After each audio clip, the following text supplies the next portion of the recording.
पहला प्रश्न। भगवान,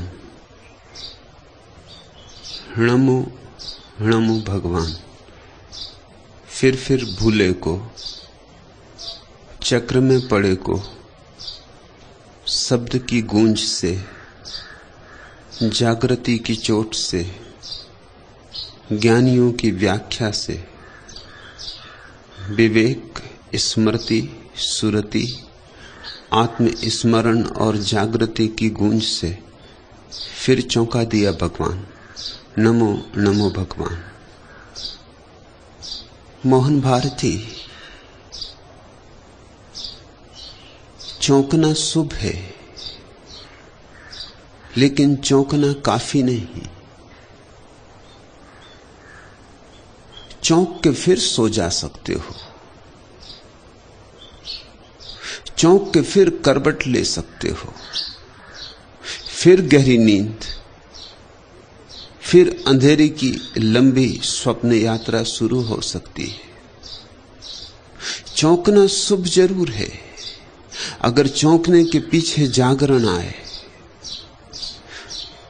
लेकिन सिर्फ चौंकने से राजी मत हो जाना। मत सोच लेना कि चौंक गए तो सब हो गया। ऐसा जिसने सोचा फिर सो जाएगा। जिसने सोचा कि चौंक गया तो बस सब हो गया, अब करने को क्या बचा, उसकी नींद सुनिश्चित है। और ध्यान रखना, जो बार बार चौंक के सो जाए, फिर धीरे धीरे चौंकना भी उसके लिए व्यर्थ हो जाता है। ये उसकी आदत हो जाती। चौंकता है सो जाता है, चौंकता है सो जाता है। तुम कुछ नए नहीं हो, कोई भी नया नहीं। न मालूम कितने बुद्धों, न मालूम कितने जिनों के पास से तुम गुजरे होगे, और न मालूम कितनी बार तुमने कहा होगा नमो नमो भगवान। फिर भूले को, चक्र में पड़े को चौंका दिया, और फिर तुम सो गए और चल पड़ा वही, फिर वही स्वप्न, फिर वही आपाधापी, फिर वही मन का विक्षिप्त व्यापार। चौंकने का उपयोग करो। चौंकना तो केवल शुरुआत है, अंत नहीं। सौभाग्य है, क्योंकि बहुत हैं जो चौंकते भी नहीं। ऐसे जड़ हैं, ऐसे वधिर हैं, उनके कान तक आवाज भी नहीं पहुंचती, और अगर पहुंच भी जाए तो वे उसकी अपने मन के अनुसार व्याख्या कर लेने में बड़े कुशल हैं। अगर ईश्वर भी उनके द्वार पर दस्तक दे तो वो अपने को समझा लेते हैं हवा का झोंका होगा, कि कोई राहगीर भटक गया होगा,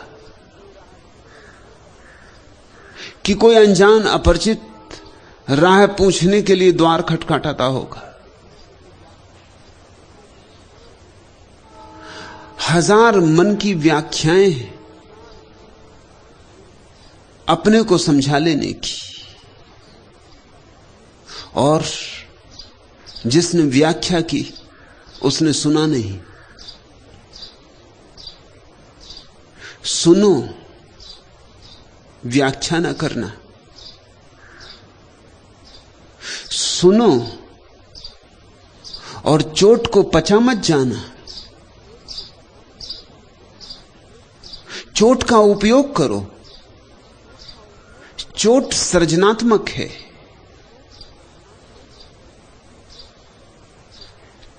शुभ है कि ऐसी प्रतीति हुई, पर कितनी देर टिकेगी यह प्रतीति? हवा के झोंके की तरह आती हैं प्रतीतियां और चली जाती हैं, और तुम वैसे ही धूल धूसरित उन्हीं गड्ढों में उन्हीं कीचड़ों में पड़े रह जाते हो। कमल कब बनोगे? कीचड़ के चौंकने मात्र से कमल नहीं बन जाएगा। कीचड़ को गुजरना पड़ेगा एक रूपांतरण से, तो कमल जन्मेगा।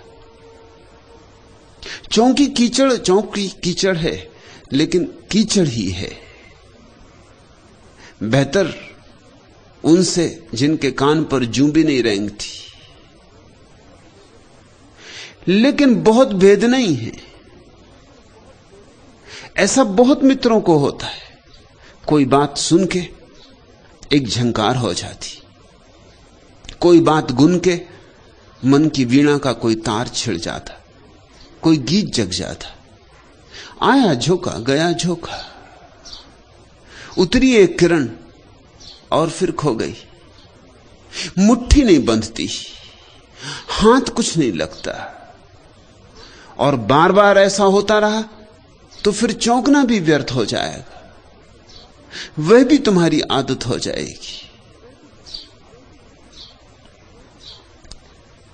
तो पहली बात तो यह है मोहन भारती कि शुभ हुआ, स्वागत करो, स्वयं को धन्यवाद दो कि तुमने बाधा न डाली।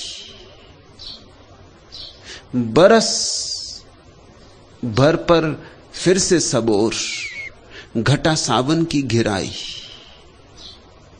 नाचता है मयूर वन में, मुग्ध हो सतरंगे पर खोल, कूक कोकिल ने की सब ओर, मृदुल स्वर में मधुमय रस घोल, सुभग जीवन का पा संदेश, धरा सुकुमारी सक्षाई, घटा सावन की घिराई। पल्लवों के घूंघट से झांक, पलक दोलों में कलियां झूल, झकोरों से मीठा अनुराग, मांगती घन अलकों में भूल, झरोखों से अंबर के मुख किसी की आंखें मुस्काई, घटा सावन की घिराई। खुले कुंतल से काले नाग, बादलों के छितराए आज, तड़ित चपला की उज्जवल रेख, तिमिर घनमुख का हीरक ताज, उड़े भावों के मृदुल चकोर, बरस भर पर बदली आई, घटा सावन की घिराई। लेकिन घटा बीत न जाए, हवा उसे उड़ा न ले जाए, बरसे। घटा के आ जाने भर से सावन नहीं आता, घटा के बिना आए भी सावन नहीं आता। लेकिन घटा के आ जाने भर से सावन नहीं आता, बरसे, जी भर के बरसे। नहा जाओ तुम, सब धूल बह जाए तुम्हारे चित्त के दर्पण की। प्रीतिकर लगती हैं बातें विवेक की, स्मृति की, सुरति की, आत्मस्मरण की, जागृति की। लेकिन बातों से क्या होगा? बातें तो फिर बातें ही हैं, कितनी ही प्रीतिकर हों, नहीं उनसे पेट ना भरेगा, मांस मज्जा ना बनेगी। सुंदर सुंदर शब्द तुम्हें ज्ञानी बना देंगे, ध्यानी ना बनाएंगे। और जो ध्यानी नहीं उसका ज्ञान दो कौड़ी का है, उसका ज्ञान बासा है, उधार है। ऐसे तो शास्त्रों में ज्ञान भरा पड़ा है, पढ़ लो, संग्रहित कर लो, जितना चाहो उतना कर लो, वेद कंठस्थ कर लो, तो भी तुम ही रहोगे। वेद कंठ में ही अटका रह जाएगा, तुम्हारे हृदय तक उसकी जलधार न पहुंचेगी। सिर्फ ध्यान पहुंचता है हृदय तक, ज्ञान नहीं पहुंचता। ज्ञान तो मस्तिष्क में ही बोझ बन के रह जाता है। ज्ञान पांडित्य को तो जन्म देता है, प्रज्ञा को नहीं। और प्रज्ञा है जो मुक्ति लाती। मुझे सुन के भी ऐसी भूल मत कर लेना। मेरे शब्द तुम्हें प्यारे लगे तो तुम उन्हें संग्रहित करोगे, प्यारे लगे तो संभाल के रखोगे, संजो के रखोगे, मस्तिष्क की मंजूसा में बहुमूल्य हैं, ताले डाल के रखोगे, इससे कुछ भी ना होगा। एक नए तरह का पांडित्य पैदा हो जाएगा। तुम जैसे थे वैसे के वैसे रह जाओगे। घटा आई, सावन ना आया। घटा आई और हवाएं उड़ा ले गई बदली को। तुम रूखे थे, रूखे रह गए। अमृत बरसना चाहिए, और अमृत उन्हीं पर बरसता है जिनके हृदय ध्यान की पात्रता को पैदा कर लेते। शब्दों से मत तृप्त होना। ईश्वर शब्द ईश्वर नहीं है, और न ध्यान शब्द ध्यान है, न प्रेम शब्द प्रेम है। मगर शब्द बड़ी भ्रांति पैदा करवा देते। हम शब्दों में जीते। मनुष्यता की सबसे बड़ी खोज शब्द है, भाषा। और चूंकि मनुष्य की सबसे बड़ी खोज भाषा है, इसलिए मनुष्य भाषा में जीता है। प्रेम की बात करते करते भूल ही जाती है ये बात कि प्रेम हुआ नहीं अभी। बात करते करते भरोसा आने लगता है। बहुत बार दोहराने से आत्मसम्मोहन हो जाता है। लेकिन प्रेम कुछ बात और है, स्वाद उसका कुछ और है। पियोगे तो जानोगे। प्रेम शराब है, मदमस्त होगे तो जानोगे। और ध्यान दूसरा पहलू है प्रेम का।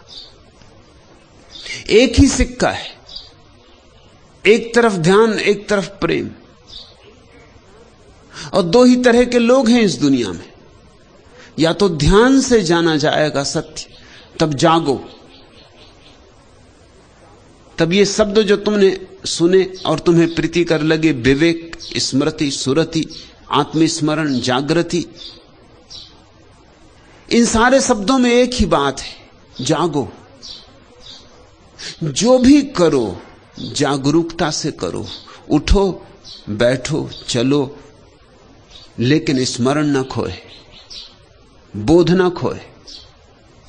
यंत्रवत मत चलो, मत उठो, मत बैठो। महावीर ने कहा है, विवेक से चले, विवेक से उठे, विवेक से बैठे। एक एक कृत्य जागृति के रस से भर जाए।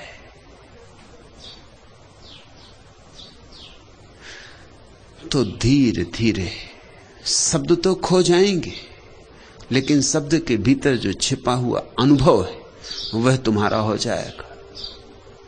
एक तो रास्ता है ऐसा, और एक रास्ता है कि डूबो प्रेम में, मस्ती में, प्रार्थना में, पूजा में, अर्चना में। उल्टी दिखाई पड़ती हैं बातें। एक में जागना है, दूसरे में डूबना है, लेकिन दोनों एक ही जगह ले आती, क्योंकि दोनों में एक ही घटना मूलतः घटती है। जैसे ही तुम पूरी तरह जागते हो, अहंकार नहीं पाया जाता। जागृत चैतन्य में अहंकार की कहीं छाया भी नहीं मिलती, कहीं पद चिन्ह भी नहीं मिलते। अहंकार तो अंधेरे में जीता है, रोशनी होते ही खो जाता है।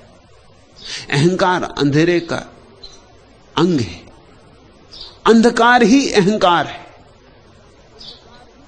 जैसे ही तुमने जागरण का दिया जलाया, ज्योति उमगी, पाओगे भीतर कोई अहंकार नहीं हो। तुम तो हो, लेकिन कोई मैं भाव नहीं। अस्तित्व है, लेकिन अस्मिता नहीं है। और अगर प्रेम में डूबे, भक्ति में डूबे, भाव में डूबे, प्रार्थना में डूबे, तो भी अहंकार गया, डूबने से गया। जिसने जाके चढ़ा दिया परमात्मा के चरणों में अपने को, चढ़ाते ही वह नहीं बचा। यद्यपि विपरीत दिखाई पड़ती हैं दोनों बातें, ध्यान और प्रेम, और आज तक मनुष्य जाति के इतिहास में कोई चेष्टा नहीं हुई कि ध्यान और प्रेम को एक साथ जोड़ा जा सके। बुद्ध ध्यान की बात करते हैं,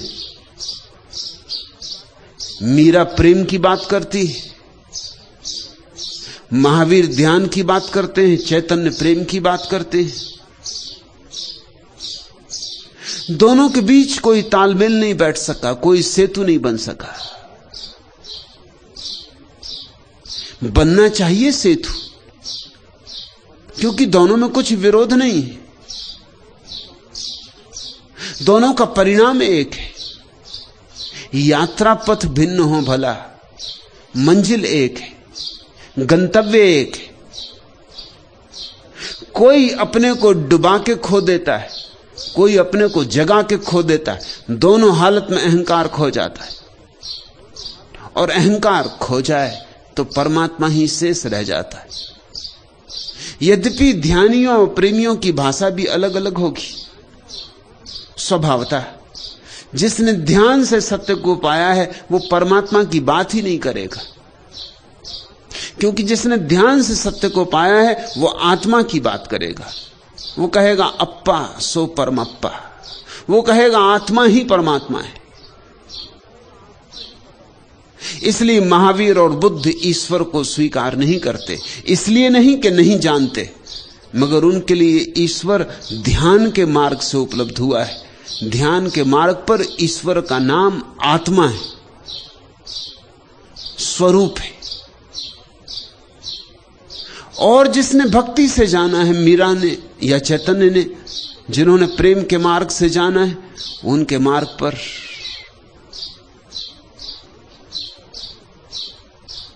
अनुभूति तो वही है निरअहंकारिता की,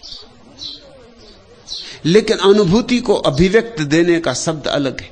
वे परमात्मा की बात करेंगे। इन शब्दों से बड़ा विवाद पैदा हुआ है। मैं अपने सन्यासियों को चाहता हूं इस विवाद में मत पड़ना। सब विवाद अधार्मिक है। विवाद में शक्ति मत गंवाना। तुम्हें जो रुचिकर लगे, अगर ध्यान रुचिकर लगे ध्यान, अगर भक्ति रुचिकर लगे भक्ति, मुझे दोनों अंगीकार है।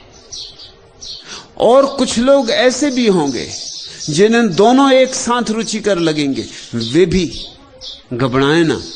बहुत से प्रश्न मेरे पास आते हैं, क्या हमें प्रार्थना भी अच्छी लगती, ध्यान भी अच्छा लगता, क्या चुने?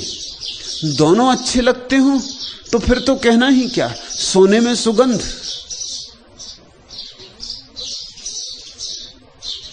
फिर तो तुम्हारे ऊपर ऐसा रस बरसेगा जैसा अकेले ध्यानी पे भी नहीं बरसता और अकेले भक्त पे भी नहीं बरसता। तुम्हारे भीतर तो दोनों फूल एक साथ खिलेंगे, तुम्हारे भीतर तो दोनों दिए एक साथ जलेंगे।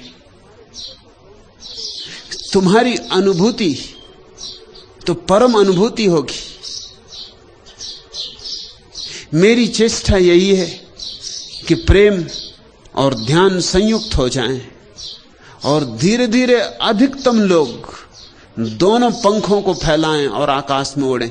जब एक पंख को फैला के लोग पहुंच गए सूरज तक, तो जिसके पास दोनों पंख होंगे उसका तो कहना ही क्या।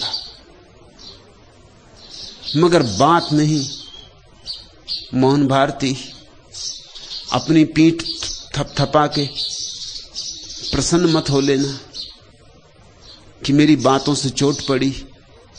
चोट खो ना जाए, चोट पड़ती ही रहे और गहन होती जाए। चोट को झेलते ही जाना, लगते लगते ही तीर लग पाएगा, होते होते ही बात हो पाएगी। बहुत बार चूकोगे, स्वाभाविक है, उससे पश्चाताप भी मत करना। जन्मों जन्मों से चूके हो, चूकना तुम्हारी आदत का हिस्सा हो गया।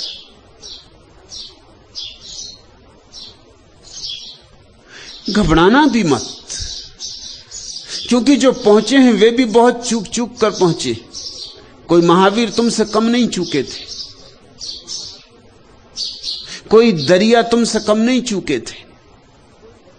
अनंत अनंत काल तक चूकते रहे, पर फिर एक दिन पहुंचना हुआ। तुम भी अनंत काल से चूकते रहे हो, एक दिन पहुंचना हो सकता है। और चूकने वाले पहुंच गए, तुम भी पहुंच सकते हो। मगर जीवन बदलता है अनुभव से, अनुभूति से। एक मित्र ने पूछा है कि आपने कहा कि जड़वत गायत्री का पाठ करते रहने से कुछ सार नहीं, तो उन्होंने कहा है कि मैं तो यहां आपके आश्रम में भी लोगों को जड़वत ध्यान करते देख रहा हूं, इससे क्या सार है? भाई मेरे, तुमने ध्यान किया? तुम कैसे देखोगे दूसरों को कि वे जड़वत ध्यान कर रहे हैं या आत्मवत?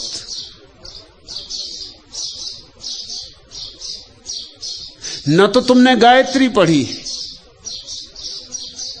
और पढ़ी होगी तो जड़वत ही पढ़ी होगी, अन्यथा यहां क्यों आते? अगर गायत्री का फूल तुम्हारे भीतर खिल गया होता तो यहां क्यों आते? बात खत्म हो गई, इलाज हो गया, फिर चिकित्सक की तलाश नहीं होती। यहां आए हो तो गायत्री अगर पढ़ी होगी तो जड़वत पढ़ी होगी, और यहां तुम दूसरों को देखते हो ध्यान करते। दूसरों को देखने से कुछ भी ना होगा। कैसे तुम जानोगे? अगर दो प्रेमी एक दूसरे को गले लगा रहे हो तो कैसे तुम जानोगे कि वस्तुतः गले लगाने का अभिनय कर रहे हैं या सच में ही हृदय में उमंग उठी, प्रीति जगी, गीत बहा है? कैसे जानोगे बाहर से? बाहर से जानने का कोई उपाय नहीं। यह भी हो सकता है अभिनय ही कर रहे हो, औपचारिक हो,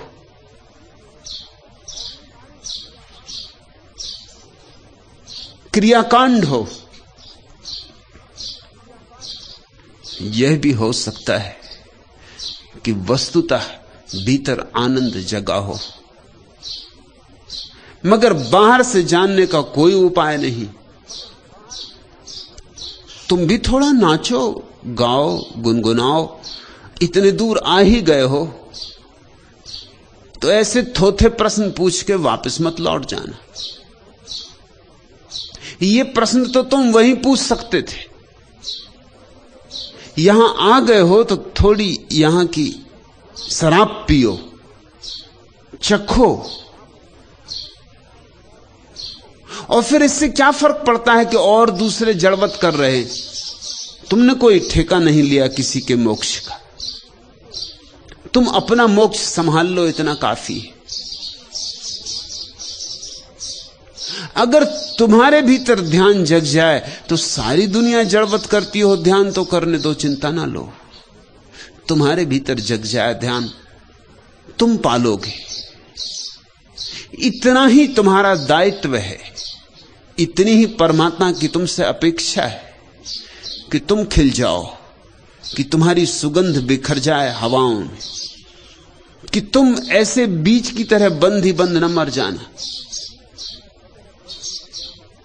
देखा होगा लोगों को नाचते, ध्यान करते, सोचा होगा ये भी सब जड़वत हो रहा है।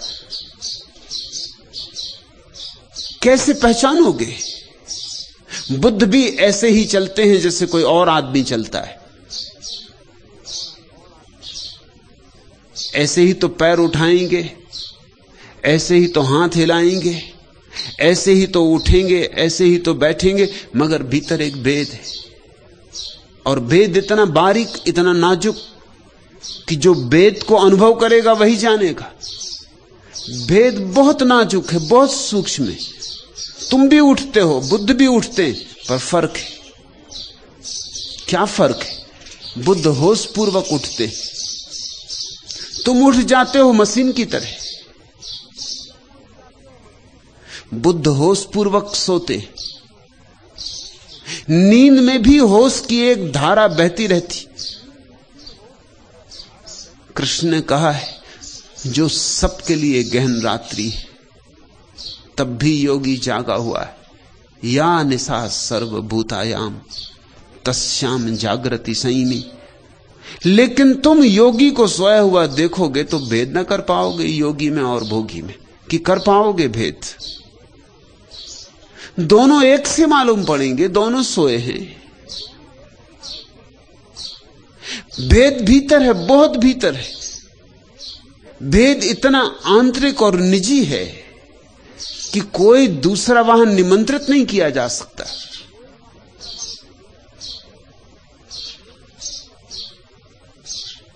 उस अंतरतम में तो तुम अपने ही भीतर डुबकी मारोगे तो उतर पाओगे।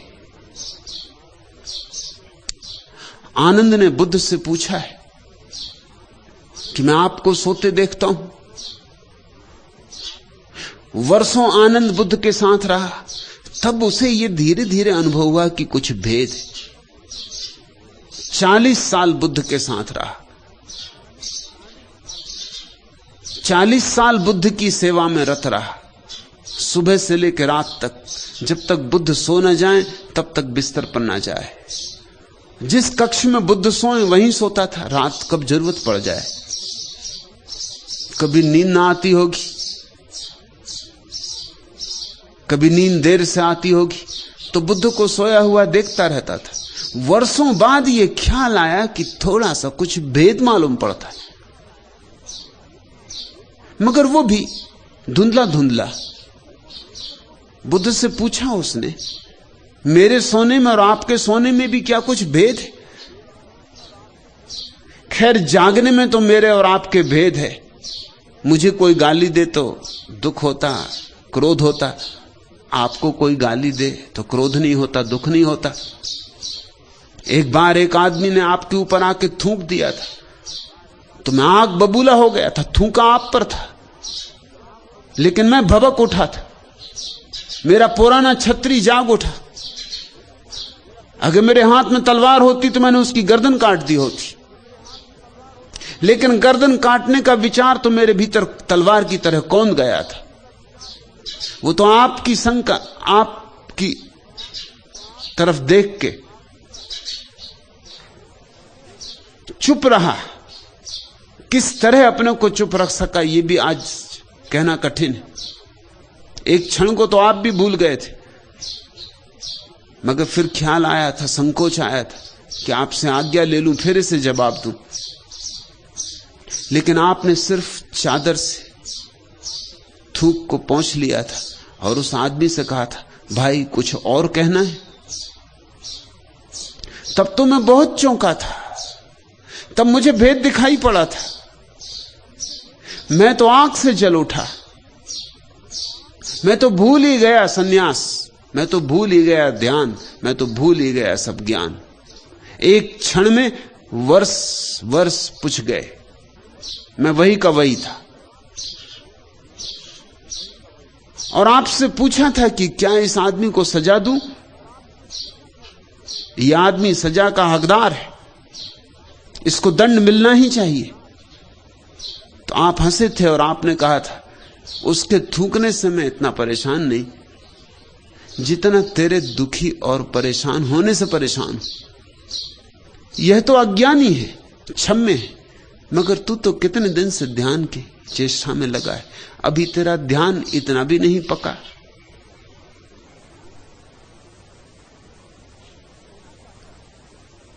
यह मनुष्य कुछ कहना चाहता है, तू थूकने को देख रहा है। यह कुछ ऐसी बात कहना चाहता है जो शब्दों से नहीं कही जा सकती। ऐसा अक्सर प्रेम में और घृणा में हो जाता है, इतने गहरे भाव कि शब्द में नहीं आते। किसी से प्रेम होता तो तुम गले लगा लेते हो, क्यों? क्योंकि भाषा में कहने से काम नहीं चलेगा, भाषा छोटी पड़ जाती। गले लगा के तुम यही तो कहते हो कि भाषा असमर्थ है, कुछ कृत्य करते हो। ऐसे ही यह आदमी क्रोध से जल रहा है, मेरी मौजूदगी से इसे पीड़ा है, मेरे शब्दों से इसे चोट लगी है, मेरे वक्तव्य ने इसकी धारणाओं को खंडित किया है। यह प्रज्वलित है, ये इतना प्रज्वलित है कि कोई गाली काम नहीं करेगी, इसलिए इस बेचारे को थूकना पड़ा है। इस पर दया करो।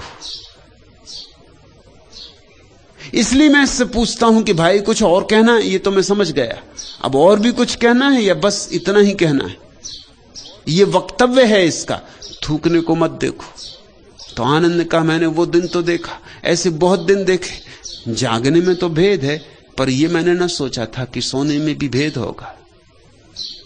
लेकिन कल रात देर तक नींद ना आई, बैठकर मैं आपको देखता रहा।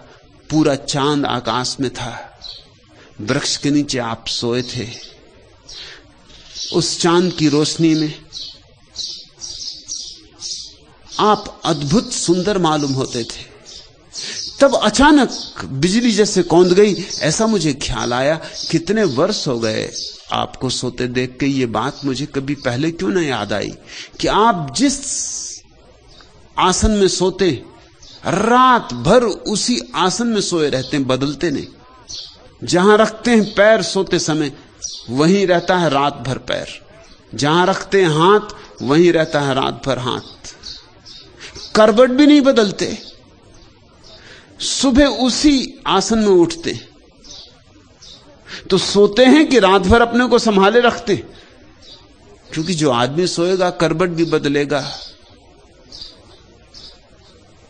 बुद्ध ने कहा, शरीर सोता है, मैं तो जाग गया हूं, मैं जागा ही हुआ हूं, मगर इस जागने को तुम कैसे जानोगे? आनंद ने सुन लिया, श्रद्धा थी तो मान भी लिया, लेकिन जानोगे कैसे? पता नहीं बुद्ध झूठ कहते हो,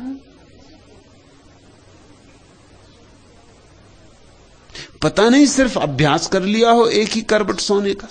आखिर सर्कस में लोग क्या क्या अभ्यास नहीं कर लेते। तुम भी कर सकते हो एक ही करवट सोने का अभ्यास।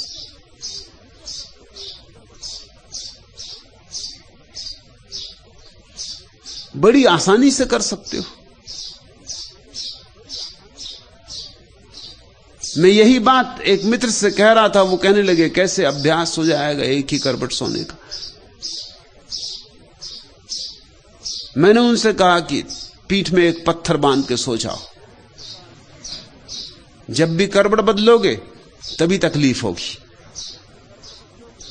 तकलीफ से बचने में अपने आप अभ्यास हो जाएगा। जिद्दी थे, अभ्यास किया। कोई 40 दिन बाद मुझे आके कहा कि आप ठीक कहते, अब एक ही करवट सोता हूं, क्योंकि वो पत्थर जो बंधा पीठ से, जब भी करवट बदलो तब तकलीफ होती और नींद टूट जाती। अब तो धीरे धीरे नींद में भी उस पत्थर की मौजूदगी जरूर अचेतन में छाया डालने लगी होगी। तो कौन जाने बुद्ध ने अभ्यास ही किया हो,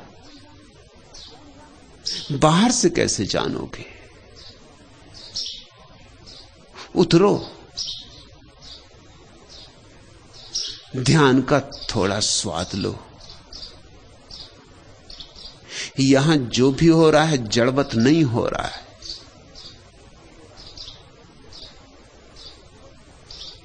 जड़वत ही करना हो तो दुनिया में बहुत स्थान है करने को, यहां आने की जरूरत नहीं। जो जड़वत प्रक्रियाओं से ऊब गए हैं, परेशान हो गए हैं, कर कर थक गए हैं और कुछ भी नहीं पाया है, सिर्फ विषाद हाथ लगा है, वे ही यहां आए। नहीं तो मेरे साथ जुड़ने की बदनामी कौन ले? मेरे साथ जुड़ने का उपद्रव कौन सा है? उतनी कीमत वही चुकाता है जो बहुत बहुत द्वार खटखटा चुका है और जिसे अपना मंदिर अभी नहीं मिला है। लेकिन खड़े होकर दूर से मत देखते रहना, नहीं तो तुम यही ख्याल लेके जाओगे कहीं गायत्री हो रही है, यहां ध्यान हो रहा है, मगर सब जड़वत। कैसे तुमने ये निर्णय ले लिया कि ये जड़वत हो रहा है? जरा लोगों की आंखों में देखो, जरा लोगों के आनंद में झांको।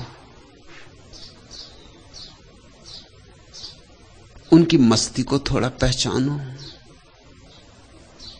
मगर वह पहचान भी तभी होगी जब भीतर तुम्हारे भी थोड़ी नई हवाएं बहें, सूरज की नई किरणें उतरे, तुम्हारा मन मयूर नाचे। तब मोहन भारती चौंक गए। सुबह घटा घिराई, सुबह मंगलगान करो, पर घटा बरसे। बहुत हो चुकी देर ऐसे भी, अब घटा बिना बरसे ना जाए। ये अमीरस बरसे, तुम इसमें भीगो और भीगने लगोगे तो पाओगे अंत नहीं। जितने भीगोगे उतने ही पाओगे और भी भीगने को शेष है।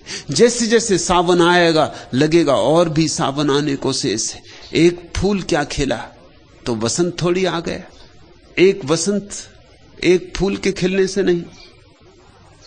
फूल तो खबर देता है कि आ रहा वसंत, आ रहा वसंत। हजार हजार फूल खिलेंगे, लाख लाख फूल खिलेंगे। एक एक व्यक्ति के भीतर इतनी क्षमता है कि सारे वेद, सारे कुरान, सारी गीताएं, सारे धम्मपद एक एक व्यक्ति के भीतर खिल सकते हैं।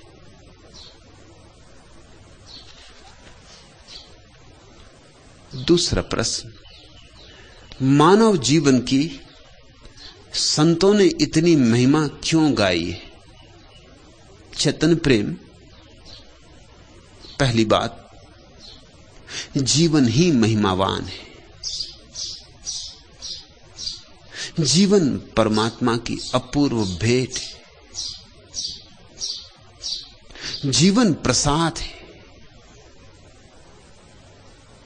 तुमने कमाया नहीं, तुम गमा भला रहे हो, मगर कमाया तुमने नहीं। उतरा है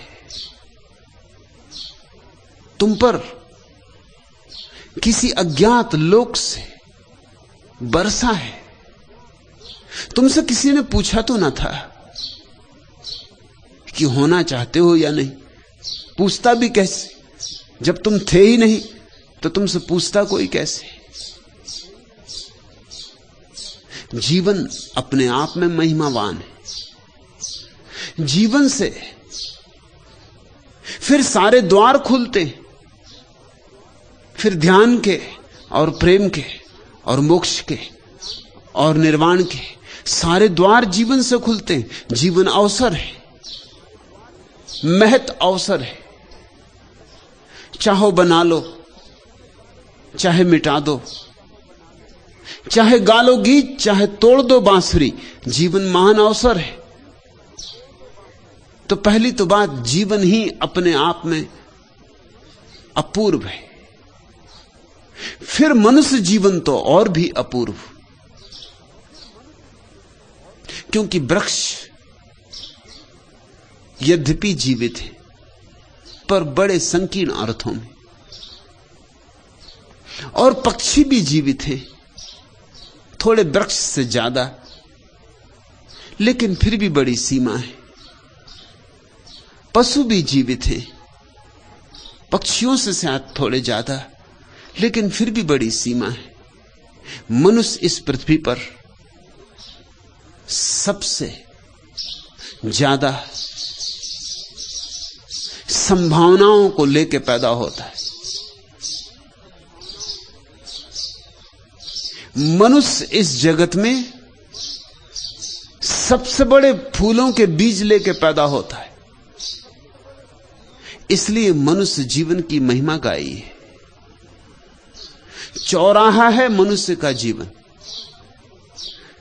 वहां से रास्ते चुने जा सकते, वहां से नरक का रास्ता भी चुना जा सकता है और स्वर्ग का भी, और रास्ते पास पास हैं।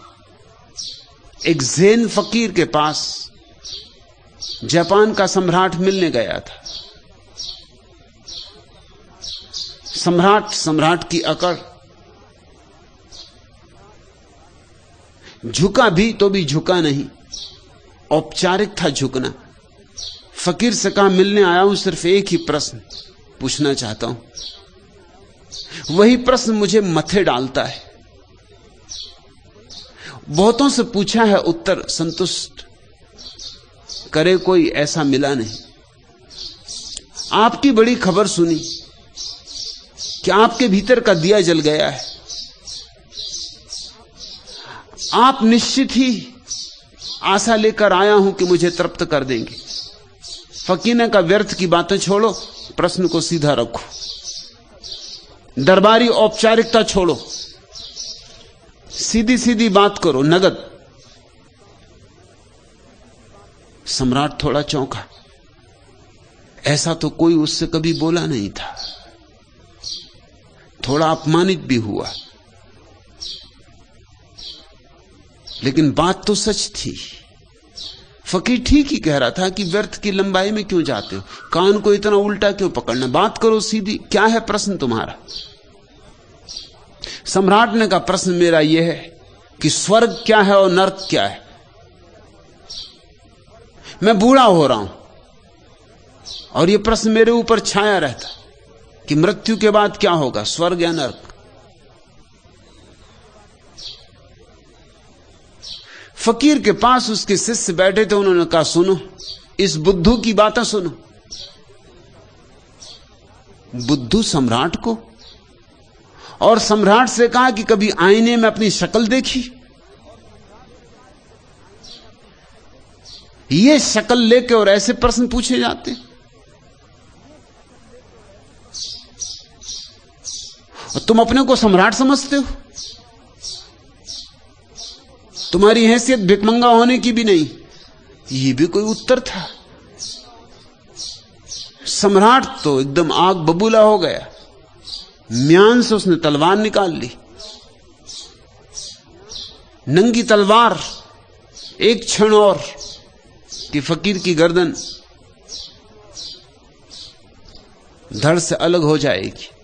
फकीर हंसने लगा और उसने कहा यह खुला नरक का द्वार।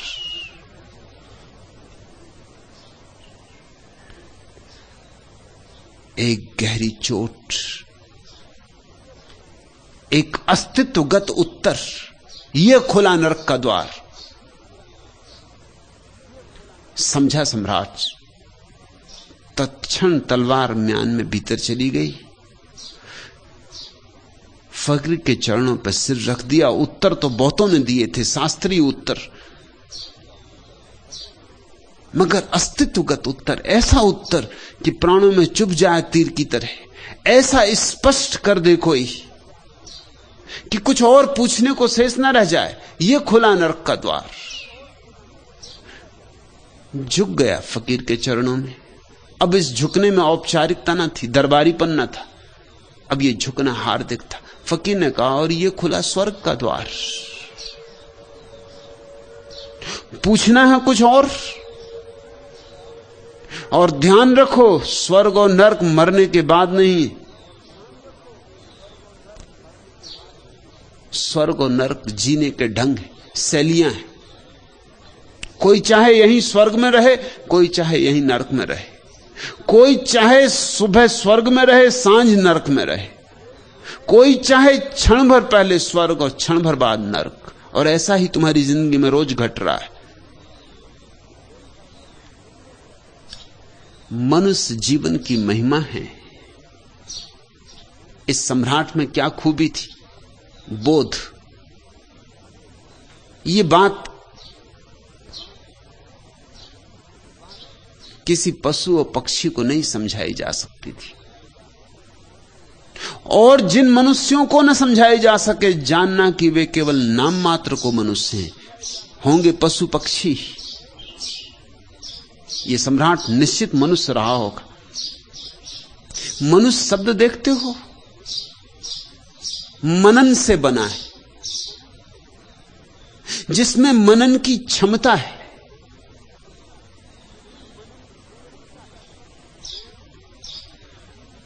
अंग्रेजी का शब्द मैन भी मनन से ही बना है। उर्दू का शब्द आदमी बहुत साधारण है। वो अदम से बना है। अदम का अर्थ होता है मिट्टी, मिट्टी का पुतला। वो आदमी की असलियत नहीं है। आदमी शब्द में आदमी की असलियत नहीं है, केवल खोल है। मिट्टी का पुतला है, ये तो सच है, लेकिन मिट्टी के पुतले के भीतर कौन छिपा है? मृणमय में चिन्मय छिपा है। मिट्टी का दिया है माना, लेकिन जो ज्योति जल रही वो मिट्टी नहीं है।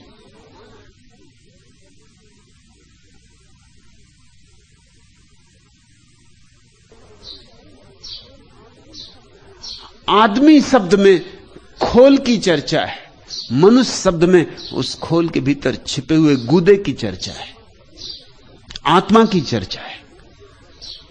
मनुष्य वह जो मनन कर सके, जिसके सामने विकल्प खड़े हों तो मनन पूर्वक चुन सके, यंत्रवत नहीं, मनन पूर्वक चुन सके, ध्यान पूर्वक चुन सके, जागरूकता से एक विकल्प को चुने। ऐसे जाग जाग के जो कदम रखता है वही मनुष्य से। सबको तो हमें आदमी कहना चाहिए, मनुष्य नहीं। आदमी सभी हैं, मनुष्य बहुत कम है।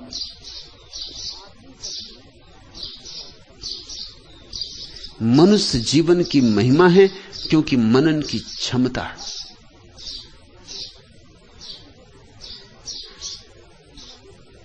दृष्टि है मनुष्य के पास एक, जो दृश्य को ही नहीं अदृश्य को भी देखने में समर्थ है। यह उसकी महिमा है। पशु भी देखते हैं मगर दृश्य ही देखते हैं, अदृश्य की उनके पास कोई प्रतीति नहीं होती। मनुष्य के कान ध्वनि को तो सुनते ही हैं, शून्य को भी सुन लेते हैं। और मनुष्य के हाथ पार्थिव को तो पकड़ ही लेते हैं, अपार्थिव को भी पकड़ लेते। मनुष्य अपूर्व है, अद्वितीय है। इसे तुम अपने अहंकार की घोषणा मत बना लेना। यह तुम्हारे अहंकार की घोषणा नहीं है। सच पूछो तो ये जो मैं मनुष्य की परिभाषा कर रहा हूं, यह परिभाषा तभी तुम्हारे जीवन का अनुभव बनेगी जब अहंकार छूटेगा। ऐसा मत सोच लेना कि आहा मैं मनुष्य हूं तो मेरी बड़ी महिमा है। ये तुम्हारी महिमा नहीं कह रहा हूं मैं, ये मनुष्यत्व की महिमा कह रहा हूं। ये तुम्हारे भीतर जो संभावना छिपी है उसकी महिमा का गीत गा रहा हूं। तुम जो हो सकते हो, जो तुम्हें होना ही चाहिए, जो तुम में जरा बोध हो तो तुम जरूर हो ही जाओगे। जो अपरिहार्य है अगर तुम में जरा सोचो, जरा समझो। पूछते हो तुम कि मानव जीवन की संतों ने इतनी महिमा क्यों गाई? एक तो जीवन महिमावान, फिर वह भी मानव का जीवन।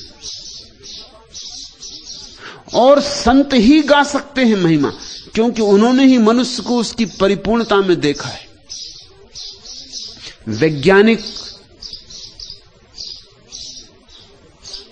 मनुष्य को उसकी परिपूर्णता में नहीं देखता। उसके लिए तो मांस, मज्जा, हड्डी, यही मनुष्य समाप्त हो जाता है। मनुष्य उसके लिए देह से ज्यादा नहीं। उसे कोई आत्मा मनुष्य में नहीं मिलती। मनुष्य एक बहुत जटिल यंत्र है, बस इतना, इससे ज्यादा नहीं। क्योंकि चीरफाड़ करके वैज्ञानिक देखता है कहीं आत्मा पकड़ में आती नहीं, और जो पकड़ में ना आए विज्ञान उसे इंकार कर देता है। इसलिए विज्ञान मनुष्य की बहुत महिमा नहीं गा सकता।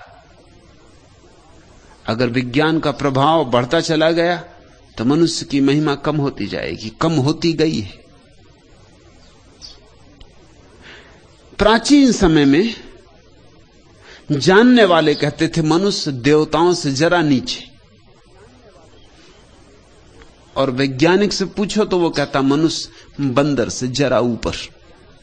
बहुत फर्क हो गया, देवताओं से जरा नीचे और बंदर से जरा ऊपर। ये भी शायद वैज्ञानिक बिना बंदरों से पूछे कह रहा है, नहीं तो बंदर कहेंगे कि मनुष्य और हमसे जरा ऊपर। कहां हम वृक्षों पर और कहां तुम जमीन पर।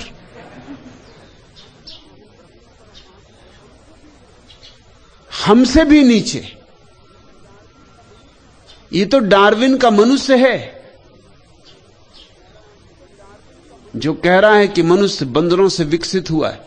बंदर कुछ और कहते हैं, वो मानते हैं मनुष्य बंदरों का पतन है भी पतन।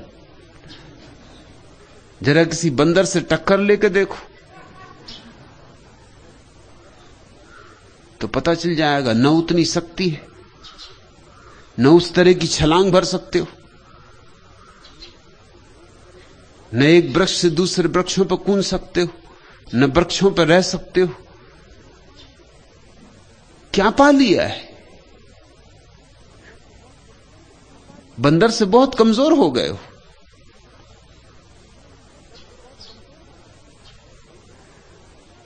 बंदरों से पूछा जाए तो वो कुछ और कहेंगे, वो हंसेंगे, खिलखिलाएंगे। मैंने एक कहानी सुनी, एक टोपियों को बेचने वाला सौदागर लौट रहा था मेले से टोपियां बेचकर। चुनाव करीब आते थे और गांधी टोपियां खूब बिक रही थी। सौदागर खूब कमाई कर रहा था। दिन भर गांधी टोपियां बिकी थी। थका था। राह में एक वृक्ष के नीचे, बरगद के एक वृक्ष के नीचे थोड़ी देर विश्राम को रुका। थकान ऐसी थी, ठंडी हवा, वृक्ष की छाया, झपकी लग गई। जब आंख खुली तो जिस पिटारी में टोपियां कुछ और बच गई थी वो खुली पड़ी थी, टोपियां सब नदारद थी। घबराया, चारों तरफ देखा, ऊपर देखा तो वृक्ष पर बंदर बैठे होंगे, कोई 150 बंदर, सब गांधीवादी टोपियां लगाए। वो ले गए पिटारे से निकाल के टोपियां, बड़े जच रहे हैं।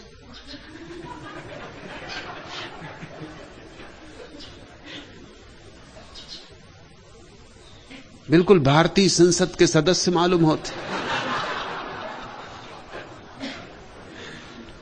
घबराया सौदागर, कभी इनसे टोपियां कैसे वापस ले ली। तब उसे याद आई कभी सुनी बात कि बंदर नकलची होते।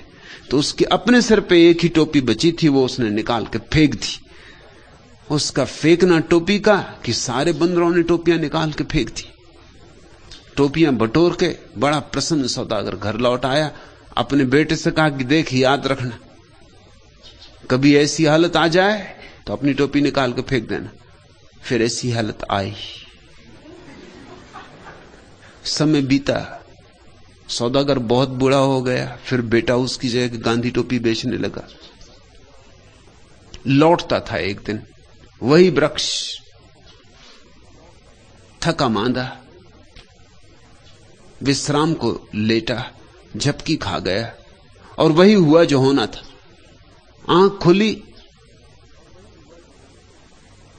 टोकरी खाली पड़ी थी। याद आया, ऊपर देखा, बंदर बड़े मस्ती से टोपी लगाए बैठे थे। याद आई बाप की सलाह, अपनी टोपी निकाल के फेंक दी। लेकिन जो हुआ वह नहीं सोचा था। एक बंदर को टोपी नहीं मिली थी, वो नीचे उतरा और ये टोपी भी ले गया।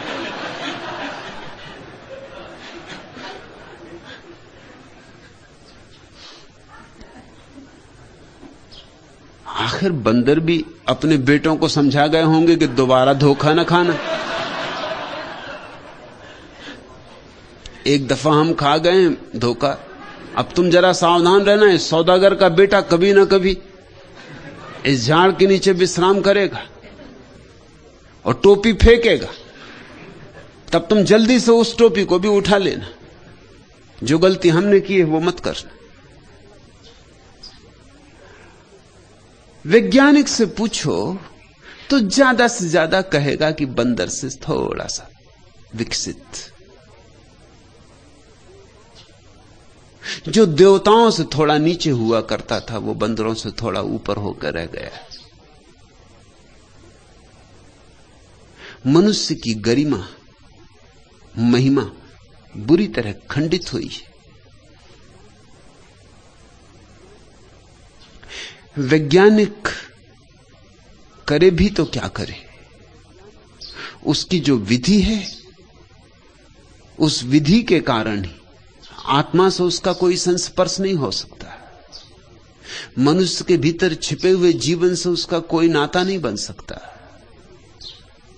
तो जीवन के बिना, आत्मा के बिना आदमी सिर्फ एक मशीन रह जाता है, कुशल मशीन पर मशीन। और इसीलिए फिर आदमियों को काटना हो तो कोई अड़चन नहीं होती। जोसेफ स्टालिन ने रूस में लाखों लोग काट डाले, जरा भी अड़चन नहीं हुई। अड़चन का कोई कारण न रहा, क्योंकि कम्युनिज्म मानता है कि आदमी में कोई आत्मा है ही नहीं। अगर आत्मा नहीं है तो मारने में हर्ज क्या है? कोई अपनी कुर्सी तोड़ डाले तो इसमें कोई पाप थोड़ी हो जाएगा। कोई अपना बिजली का पंखा तोड़ दे, इसमें कोई पाप थोड़ी हो जाएगा। कोई कितनी ही बहुमूल्य मशीन को नष्ट भ्रष्ट कर दे, कितनी ही बारीक और नाजुक घड़ी हो, कोई पत्थर पर पटक दे, तो भी तुम ये नहीं कह सकते कि तुमने पाप किया। जोसेफ स्टालिन बड़ी सरलता से लाखों लोगों को मार सका, काट सका। कारण था कम्युनिज्म का सिद्धांत कि आदमी में कोई आत्मा नहीं। जब आत्मा नहीं तो बात खत्म हो गई। मिट्टी के पुतलों को गिराने में क्या अड़चन है? काटो, जो हमारे साथ राजी ना हो उसे मिटाओ। और अगर मनुष्य में आत्मा नहीं तो स्वतंत्रता की क्या आवश्यकता है? स्वतंत्रता किसकी? स्व ही नहीं है तो स्वतंत्रता किसकी? अगर आदमी मशीनें हैं तो उनको भोजन दो, कपड़े दो, छप्पड़ दो और काम लो। इससे ज्यादा की ना उन्हें जरूरत है, न इससे ज्यादा की चिंता करने का कोई कारण है। जीसस ने कहा है मनुष्य केवल रोटी के सहारे नहीं जी सकता, लेकिन कम्युनिज्म यही कहता है कि रोटी के अतिरिक्त आदमी को और चाहिए भी क्या। और बाकी सब बुर्जुआ बकवास है। रोटी मिले, छप्पड़ मिले, कपड़ा मिले, बात खत्म हो गई।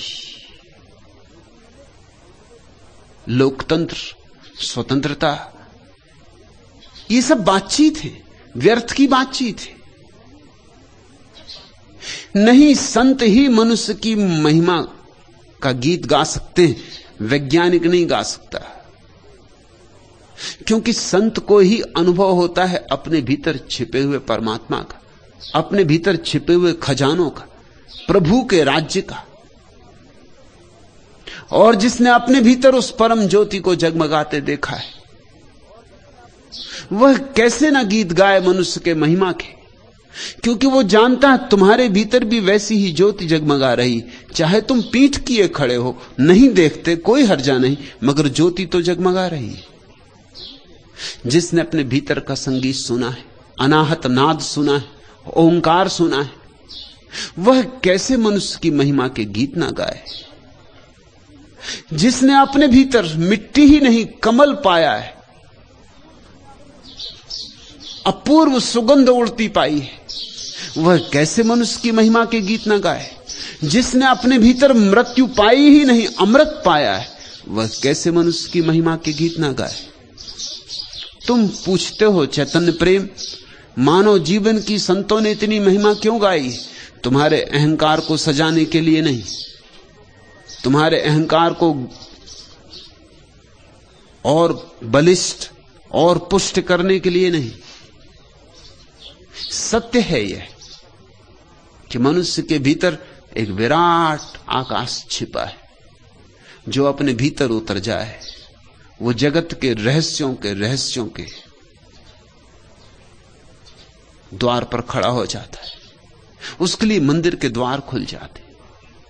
जो अपने भीतर की सीढ़ियां उतरने लगता है वह जीवन के मंदिर की सीढ़ियां उतरने लगता है। जो अपने भीतर जितना गहरा जाता है उतना ही परमात्मा का अपूर्व अद्वितीय रूप, सौंदर्य, सुगंध, संगीत सब बरस उठता है। कितना है जीवन अनमोल। रजत रश्मियों सी मुस्कान, सौरभ में कलियों सा गान, मधु स्मृतियों की दीप से खासा, घटता बढ़ता प्रतिदिन डोल। अकथित आहों का विश्वास, अनुरंजित भावों का श्वास, तुहिन बिंदु सा निर्निमेष इस ढलता दुख सुख में द्रखोल। शिथिल पवन का मरमर गीत, भ्रमर कुसुम का मधुमय प्रीत। मृदु स्मित बन बहलाती है, सुरभि मले में प्रतिदिन घोल। मृदु आकांक्षाओं का व्यापार, इच्छाओं का पल पल भार। रोम रोम कंपित कर जाता, स्वर संगम को भ्रमवश तौल। कितना है जीवन अनमोल। थोड़ा देखो अपने जीवन को। ये मुफ्त मिला है, इसलिए ऐसा मत समझ लेना कि मुफ्त है। इसकी कीमत तो कोई भी नहीं, इसलिए यह मत समझ लेना कि इसका मूल्य कुछ नहीं। कीमत और मूल्य बड़े अलग अलग शब्द हैं।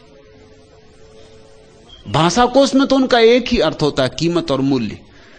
लेकिन जीवन के कोश में एक ही अर्थ नहीं होता। कीमत होती चीजों की जो बाजार में बिकती, बिक सकती, खरीदी जा सकती। लेकिन कुछ ऐसी चीजें हैं जो बाजार में न बिकती हैं न बेची जा सकती। उनको मूल्यवान कहते हैं। मूल्यवान वे चीजें हैं जो कीमत से नहीं मिलती। तुम लाख कीमत चुकाओ तो भी नहीं मिलती। एक सम्राट ने महावीर को जाकर कहा कि मैंने सब जीत लिया, बड़े से बड़े हीरे जवाहरात मेरे खजाने में, ऐसा कुछ इस संसार में नहीं है जो मैंने न पा लिया हो। इधर कुछ दिन से लोग आके खबर देते कि असली मूल्य की चीज तो ध्यान है। जैनों का शब्द है सामायिक, ध्यान के लिए।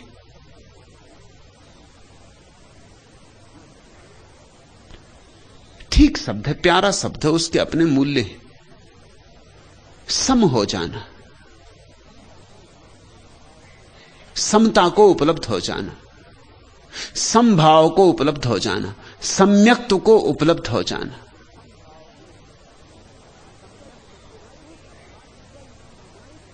तो उस सम्राट ने कहा यह सामायिक क्या बला है। अनेक लोग मुझसे आके कहते हैं, मैं कुछ जवाब ही नहीं दे पाता, ये किस हीरे का नाम है,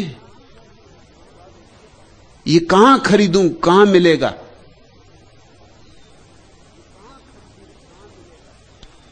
महावीर हंसे होंगे, सामायिक कहीं खरीदी जा सकती, ध्यान कहीं खरीदा जा सकता, कि ध्यान कहीं बाजार में बिक सकता।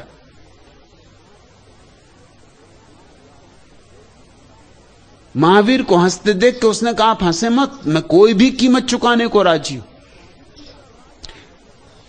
मैं जिद्दी आदमी हूं, मैं पूरा राज्य भी देने को राजी हूं, मगर यह मामला क्या है, यह है क्या चीज, इसे मैं खरीद कर रहूंगा। यह मुझे बड़ा कष्ट दे रही बात है कि मेरे पास एक चीज नहीं, ये सामायिक। महावीर ने कहा, ऐसा कर, मैं तो सब छोड़ चुका हूं, इसलिए तेरे राज्य में मेरी कोई उत्सुकता नहीं। मेरा राज्य था वो भी छोड़ चुका हूं, तेरे हीरे जवाहरात भी मेरे लिए कंकड़ पत्थर हैं, मेरे अपने ही बहुत बोझिल हो गए थे, बांट आया हूं। तेरे गांव में एक गरीब आदमी रहता, तेरी राजधानी में, मैं उसका नाम तुझे दे देता हूं, पता तुझे दे देता हूं, बहुत गरीब है, एक जून रोटी भी जोड़ नहीं पाती। उसको सामायिक उपलब्ध हो गई, वो अगर बेचे तो शायद बेच दे। ये मजाक ही थी। और जब महावीर जैसा व्यक्ति मजाक करता तो उसके बड़े मूल्य होते। सम्राट तत्क्षण रथ मुड़वा लिया, उस गरीब आदमी के घर के झोपड़े के सामने जाकर रथ रुका। आंखों पर भरोसे नहीं आया उस मोहल्ले के लोगों, गरीबों का मोहल्ला, झोपड़े थे टूटे फूटे। वो गरीब आदमी तो एकदम आके सम्राट के चरणों में सिर झुकाया। उसने कहा कि आज्ञा हो महाराज, आपको यहां तक आने की क्या जरूरत थी? खबर भेज दी होती, मैं महल हाजिर हो जाता। सम्राट ने कहा कि मैं आया हूं सामायिक खरीदने। महावीर ने कहा है कि तुझे सामायिक उपलब्ध हो गई, बेच दे, और जो भी तुझे मूल्य मांगे, मुंह मांगा मूल्य देने को राजी हूं। जैसे महावीर हंसे थे वैसे ही वो गरीब आदमी भी हंसा। उसने कहा महावीर ने आपसे खूब मजाक किया। कुछ चीजें हैं जो कीमत से मिलती हैं, कुछ चीजें हैं जिनका कीमत से कोई संबंध नहीं।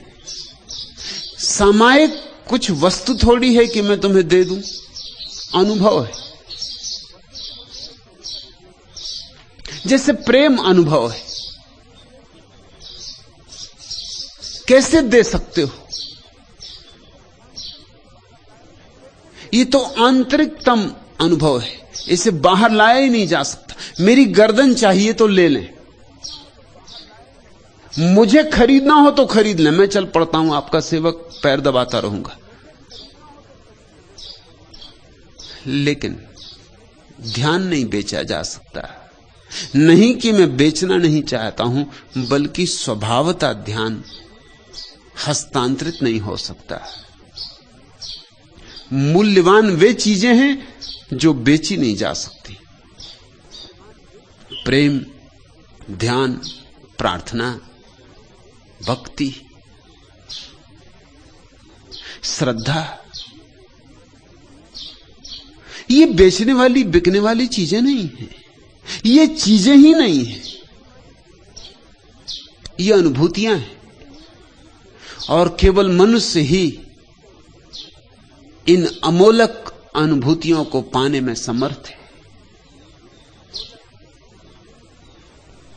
संतों ने मनुष्य की महिमा गाई है ताकि तुम्हें याद दिलाया जा सके कि तुम कितनी बड़ी संपदा के मालिक हो सकते हो और हुए नहीं अब तक। अब और कितनी देर करनी है? किसका यह मौन निमंत्रण? दीर्घ श्वास की पीड़ाओं का है साम्राज्य छिपा अंतर में। मूक मिलन की मूक पिपासा का खग नित उड़ता अंबर में। भरो व्यथा में आज प्रलोभन, है किसका यह मौन निमंत्रण? उस अतीत की कथा कहानी ही सुधियों का नीड़ बन गई। अर्थहीन सैसव की बातें मेरे उर की पीर बन गई। सुधी सपनों पर करो नियंत्रण, है किसका यह मौन निमंत्रण? टूट नैन का निर्मम दर्पण, चिर विछोह की आघातों से। पूछ रहा पथ प्रेम गांव का, तारक दल की हर पांतों से।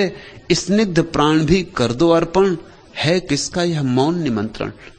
तुम्हें निमंत्रण दिया है संतों ने मनुष्य की महिमा गाकर। टूट नैन का निर्मम दर्पण, चिर विछोह की आघातों से।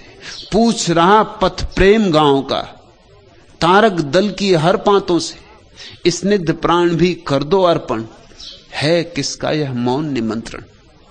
सदियों सदियों में संतों ने मनुष्य के गौरव और गरिमा के गीत गाए, इसलिए कि तुम्हें चेताया जा सके कि तुम क्या हो सकते हो। तुम्हारे भीतर छिपी पड़ी संभावनाओं को पुकारा जा सके, तुम्हें झकझोर के जगाया जा सके। जैसे बीज भूल गया हो कि उसे फूल होना हो, ऐसी तुम्हारी दशा है। कि नदी भूल गई हो कि उसे सागर तक पहुंचना है, ऐसी तुम्हारी दशा है। कि नदी किसी घाट पर ही अटक गई हो, और सागर तक जाने का स्मरण ना रहा हो, ऐसी तुम्हारी दशा है। सागर होना है तुम्हें, सागर होना तुम्हारा स्वरूप सिद्ध अधिकार है। परमात्मा होना है तुम्हें, परमात्मा से कम हुए बिना राजी मत होना। इसलिए तुम्हारी महिमा के गीत संतों ने गाए, तुम्हारे अहंकार को श्रृंगार करने के लिए नहीं।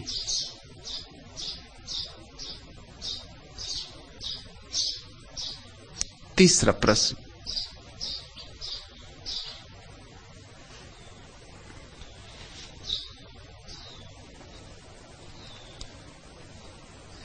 जीवन सत्य है या असत्य? कृष्ण तीर्थ, जीवन अपने में न तो सत्य है और न असत्य। जीवन अपने में तो सिर्फ एक अवसर है, कोरा अवसर। सत्य भी बन सकता है, असत्य भी बन सकता है। जीवन तो एक कोरा कैनवास है, उस पर तुम कैसे रंग डालोगे, उस पर तुम अपनी तूलिका लेकर क्या उभारोगे, तुम पर निर्भर है। तुम मालिक हो, अपने आप में बनी बनाई कोई चीज नहीं है, कोई रेडीमेड। जन्म के साथ तुम्हारे हाथ में जीवन नहीं दे दिया गया है। जन्म जीवन नहीं है, जन्म तो केवल सिर्फ तुम्हें एक अवसर है। अब तुम जीवन को बनाओ। जीवन एक सृजन है, जीवन ना तो सत्य है और ना असत्य। बुद्ध ने भी एक जीवन बनाया, कबीर ने, नानक ने, मोहम्मद ने, दरिया ने। एक जीवन तैमूर लंग ने भी बनाया, नादिर शाह ने, हिटलर ने।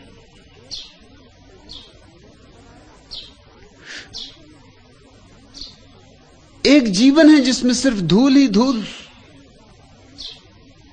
और एक जीवन जहां गीत ही गीत।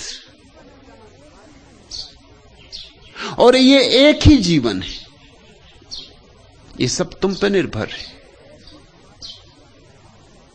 उसी वर्णमाला से गालियां बनती, उसी वर्णमाला से भगवत गीता का जन्म हो जाता है। जरा शब्दों को जमाने की बात है,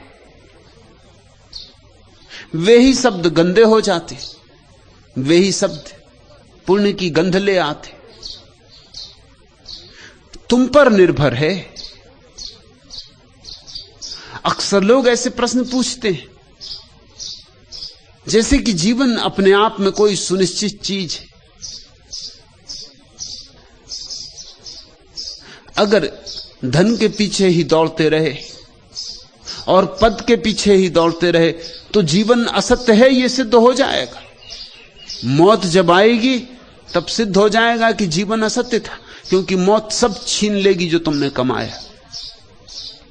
और अगर जरा ध्यान में जगे, जरा भक्ति को उकसाया, तो मौत आएगी और आरती उतारेगी तुम्हारी, क्योंकि जीवन को तुमने सत्य कर लिया।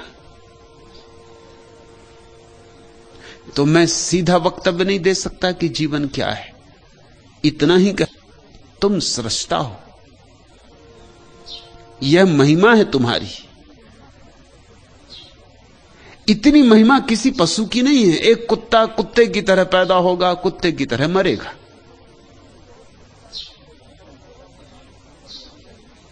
लेकिन बहुत से मनुष्यों को भी हम कहते हैं कुत्ते की तरह मरते।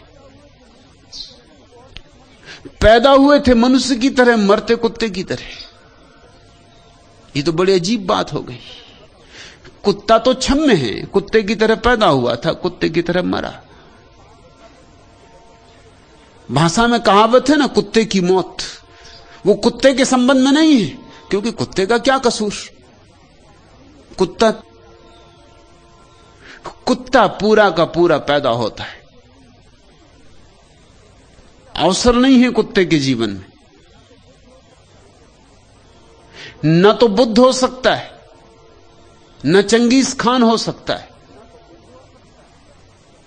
न स्वर्ग न नरक। कुत्ता पूरा का पूरा पैदा होता है। इसलिए तुम किसी कुत्ते से यह नहीं कह सकते कि तुम थोड़े कम कुत्ते हो, या कि कह सकते हो, हां आदमी से कह सकते हो कि तुम जरा थोड़े कम आदमी मालूम होते हो। किसी से कह सकते हो कि तुम आदमी कब होगे, कि तुम्हें आदमी होना है या नहीं होना है। आदमी हो जाओ। मगर जानवरों के संबंध में ये सब सत्य नहीं हो सकते। सिंह सिंह है, कुत्ता कुत्ता है, पीपल पीपल है, बरगद बरगद है, जो है वैसा है। रूपांतरण का कोई उपाय नहीं, क्रांति की कोई संभावना नहीं। मनुष्य क्रांति की संभावना है।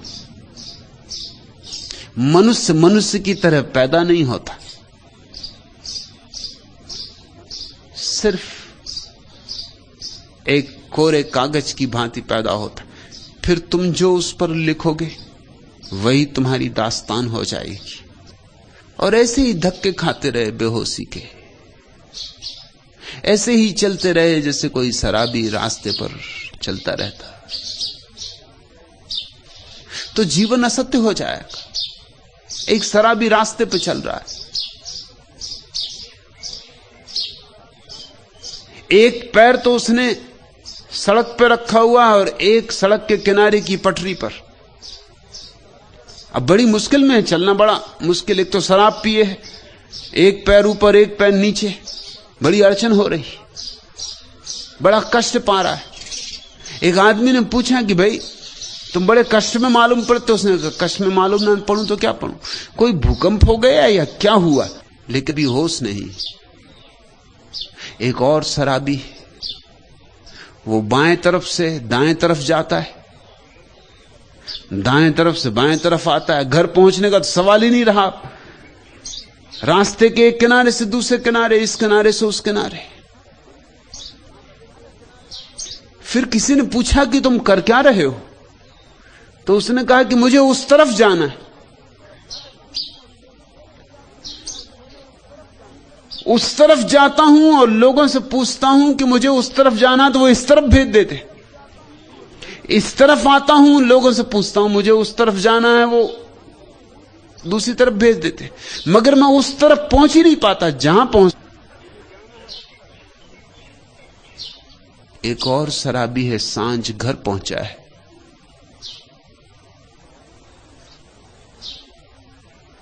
चाबी ताले में डालने की कोशिश करता है मगर हाथ कप रहे।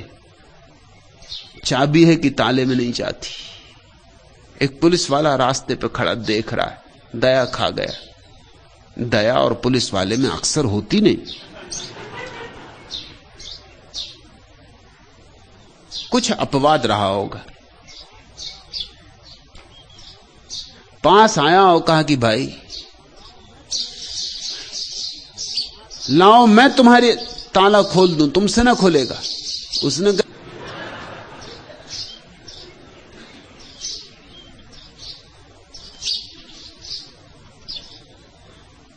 धन की और पद की दौड़ में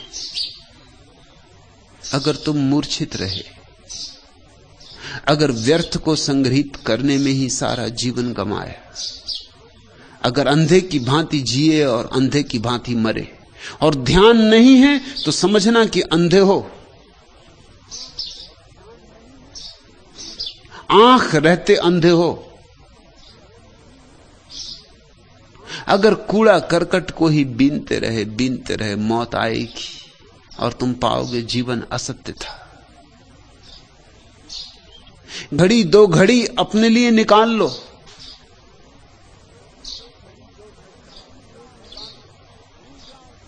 घड़ी दो घड़ी भूल जाओ संसार को। घड़ी दो घड़ी आंख बंद कर लो, अपने में डूब जाओ। तो ये घड़ी दो घड़ी में जो तुम्हें रस मिलेगा, जो स्वाद अनुभव होगा, वह तुम्हारे जीवन को सत्य कर जाएगा। ध्यान है तो जीवन सत्य है, ध्यान नहीं है तो जीवन असत्य है। यदि सत्य नहीं जीवन में कुछ, यहां जीवन की मनुहारों को अब विधि की छलना कैसे कह दूं? यदि सत्य नहीं जीवन में कुछ तो सपना भी कैसे कह दूं? बंधन जीवन का भार कभी, बंधन से होता प्यार कभी, बनता भी और बिगड़ता भी आशा का लघु संसार कभी। अपनापन आज न अपना है, किसको कैसे अपना कह दूं? यदि सत्य नहीं जीवन में कुछ तो सपना भी कैसे कह दूं? ना तो जीवन को सत्य कहा जा सकता है और ना सपना कहा जा सकता है, सब तुम पर निर्भर है। ज्ञानियों ने कहा है संसार असत्य है, जीवन असत्य है, वो तुम्हारी वजह से कहा है। भीड़ तो अंधों की है, आंख वाला कभी कोई एकांत होता है। आंख वाले की बात तो अपवाद है और अपवाद से केवल नियम सिद्ध होता है। बुद्धों ने अगर कहा है कि जीवन असत्य है तो तुम्हें देखकर कहा है, ख्याल रखना, ये तुम्हारे जीवन के संबंध में कहा है। बुद्ध का जीवन तो असत्य नहीं। अगर बुद्ध का जीवन असत्य है तो फिर सत्य होगा ही क्या? बुद्ध का जीवन तो परम सत्य है। लेकिन बुद्ध ने जब का संबंध में यह वक्तव्य है, तुम्हारा जीवन असत्य है क्योंकि तुम्हारा जीवन व्यर्थ की तलाश में लगा है। तुम मृग मरीचिकाओं के पीछे भाग रहे हो, तुम इंद्रधनुषों को पकड़ने की कोशिश में लगे हो। दूर से बड़े सुंदर, दूर के ढोल सुहावने, जब इंद्रधनुषों पे हाथ बांध लोगे मुट्ठी तो कुछ भी ना मिलेगा, भाप भी ना मिलेगी। शायद पानी की कुछ दो चार बूंदें हाथ में छूट जाएं। न कोई रंग होगा, न कोई सौंदर्य होगा। इंद्रधनुषों के पीछे दौड़ोगे, जीवन के संबंध में क्या कहें? कहें तो कौन समझेगा? कहें तो शायद कहीं भूल ना हो जाए, कहीं दूसरे लोग गलत ना समझ लें। बुद्धों को सबसे बड़ी चिंता एक होती कि वे जो भी कहते हैं वो गलत समझा जा सकता है, क्योंकि समझने वाला कहीं और है। बुद्ध जीते हैं शिखरों पर, गौरी शंकर पर, हिमाच्छादित, जहां सूर्य का सोना बरसता है वहां, और तुम रहते हो अंधेरी घाटियों में, तलघरों में। वे अपने स्वर्ण हानि से बोलना पड़ता, एक एक शब्द तौलना पड़ता। वे जानते हैं भली भांति कि जीवन सत्य है, लेकिन उनका जीवन सत्य है। उन जैसे लोग कितने हैं, और उन जैसे जो लोग हैं उनसे कहने की कोई जरूरत नहीं, उन्हें तो पता ही है। बुद्ध महावीर से कहें कि जीवन सत्य है तो महावीर समझेंगे, लेकिन महावीर को तो खुद ही पता है कहना क्या है। तुम्हें मालूम, दोनों एक ही साथ, एक ही समय में हुए, एक ही प्रदेश में, बिहार में, दोनों परिभ्रमण करते रहे। दोनों के परिभ्रमण के कारण ही तो उस प्रदेश का नाम बिहार पड़ा। सतत विचरण करते रहे, वो प्रदेश ही उनके बिहार के कारण बिहार कहलाने लगा।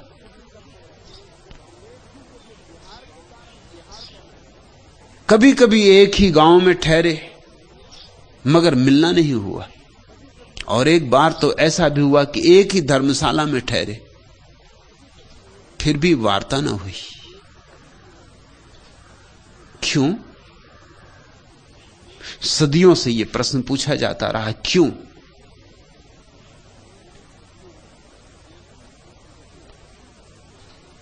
जैनों से पूछोगे तो वो कहेंगे अगर बुद्ध को मिलना था तो आना था महावीर के पास। बुद्ध तो भगवान है, महावीर संत पुरुष। अभी पूरे पूरे नहीं, अभी बहुत कुछ अधूरा है। मैं ना तो बौद्ध हूं ना जैन, न हिंदू, न मुसलमान, न ईसाई। इसलिए मैं थोड़े निष्पक्ष नजरों से देख सकता हूं। दोनों परिपूर्ण सिद्ध पुरुष हैं, और न मिलने का कारण कोई अहंकार नहीं है। अहंकार वहां कहां।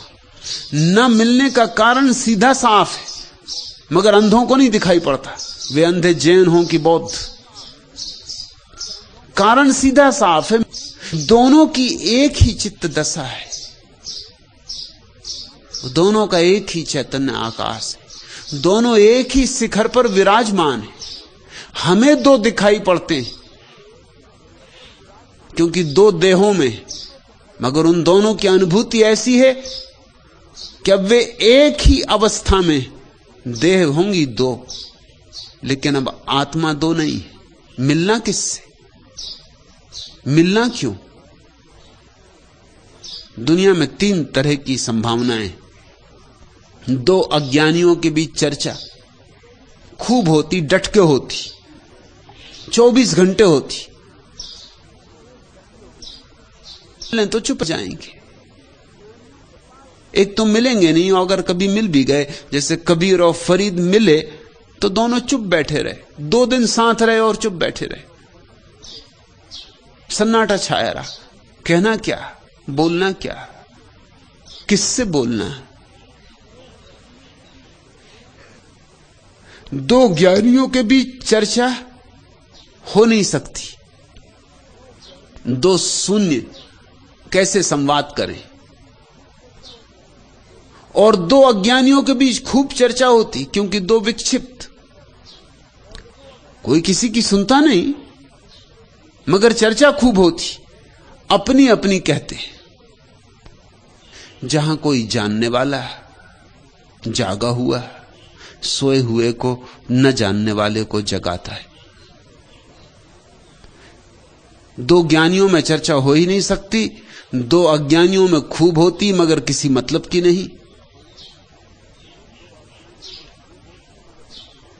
ज्ञानी और अज्ञानी के बीच जो चर्चा होती, कठिन तो बहुत है, बहुत कठिन है, मगर उसमें ही से कुछ विकास, उसमें ही से कुछ जन्म होता है। जीवन न तो सपना है न सत्य। सपना रह जाएगा अगर सपनों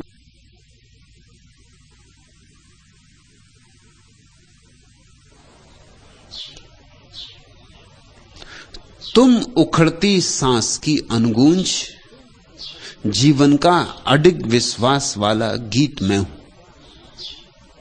यह नहीं संघर्ष में झेली व्यथा तुमने, राह में झूलता रंगीन झूलों में। व्यथा का भाग पाया हम सभी ने, किंतु विषबन छा गया है वह तुम्हारी चेतना पर। जबकि मैंने झेल उसको प्राण में पाया नया उन्मेष जीवन की प्रभा का। इसलिए ही तुम उखड़ती सांस की अनुगूंज, जीवन का अडिग विश्वास वाला गीत मैं हूं। जीवन में क्रोध है, घर बना दे, मिट्टी को छू दे और सोना हो जाए, उसी कला का नाम धर्म है। क्रोध को करुणा बनाया जा सकता है, काम को राम बनाया जा सकता है, संभोग को समाधि बनाया जा सकता है। देखते नहीं, बाजार से खाद खरीद के लाते हो, दुर्गंध ही दुर्गंध फैल जाती घर में। अब इस खाद को अगर अपनी बैठक खाने में ढेर लगा कर रख लो तो एक ही काम रहेगा कि कोई अतिथि नहीं आएगा तुम्हारे घर, इतना ही फायदा होगा। लेकिन यही खाद किसी कुशल माली के हाथ में बड़ी सुगंध बन जाती।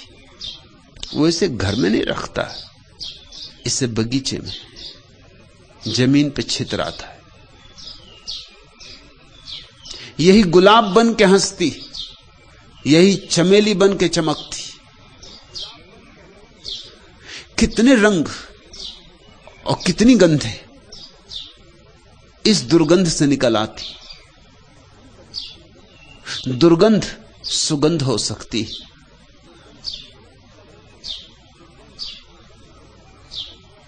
इसी रसायन का नाम धर्म है।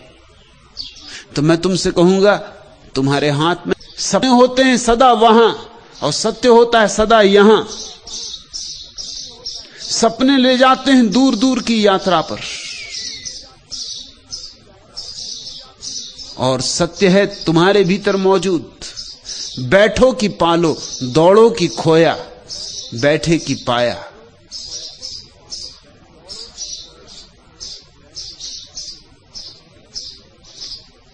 मेरे जीवन की बगिया में पतझड़ यह भेजा है तुमने ही, स्वागत है। और क्या मांगूं तुमसे, वृक्षों की डालों से जीर्ण पीत पत्र जो झरझर झर झर रहे, गंधहीन कांटे ये उलझे जो लताओं में कोई। और क्या मांगूं तुमसे, अपने सारे जहरों को भी परमात्मा के चरणों में चढ़ा दो, और तुम चकित हो जाओगे कि वे जहर अमृत हो जाते। सब चढ़ा दो बेशर्त, सब समर्पित कर दो, तुम शून्य हो जाओ। सब समर्पण करके शून्य हो ही जाओगे। उसी शून्य में उतरता है परमात्मा, उसी में बजती है उसकी बीन, उसी में मृदंग पर थाप पड़ती है। तुम पहली दफा अलौकिक का अनुभव करते हो।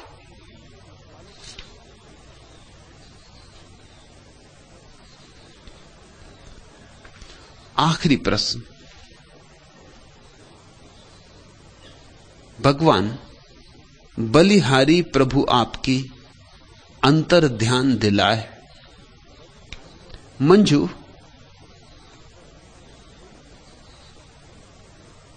आ जाए अंतर ध्यान तो सब आ गया, तो सब पा लिया। और लगता है तेरी आंखों में देखकर कि सुबह ज्यादा दूर नहीं, कि बस सुबह अब हुई आ रही है तुझे अंतर ध्यान की स्मृति। सुबह सौभाग्य, इस जगत में वे ही धन्यभागी जिन्हें अंतर ध्यान की याद आने लगे, जिन्हें एक बात बार बार याद आने लगे, दिन के 24 घंटों में बार बार याद आने लगे, भीतर जाना है। और जो जब मौका मिल जाए तब भीतर सरक जाएं। एक ज़ैन फकीर को निमंत्रित किया था कुछ मित्रों ने भोजन के लिए। 7 मंजिल मकान, बहुत मेहमान इकट्ठे थे, कोई 25 मेहमान थे। गृहपति द्वार पर ही अटका है। तभी उसे ख्याल आया कि प्रमुख मेहमान का क्या हुआ, उस ज़ैन फकीर का क्या हुआ। लौट कर देखा, वह फकीर तो अपनी कुर्सी पर पालथी मार के बैठ गया है, आंखें बंद, जैसे बुद्ध की प्रतिमा हो, संगमरमर की प्रतिमा हो, ऐसा शांत, ऐसा निश्चल उसका रूप, उसकी शांति, उसका आनंद सम्मोहित कर लिया गृहपति को। खींचा चलाया जैसे कोई चुंबक से खींचा। ये पूछना है कि हम सब भागे, आप क्यों नहीं भागे? फकीर ने कहा, भागा तो मैं भी, मैं भीतर की तरफ भागा, तुम बाहर की तरफ भागे।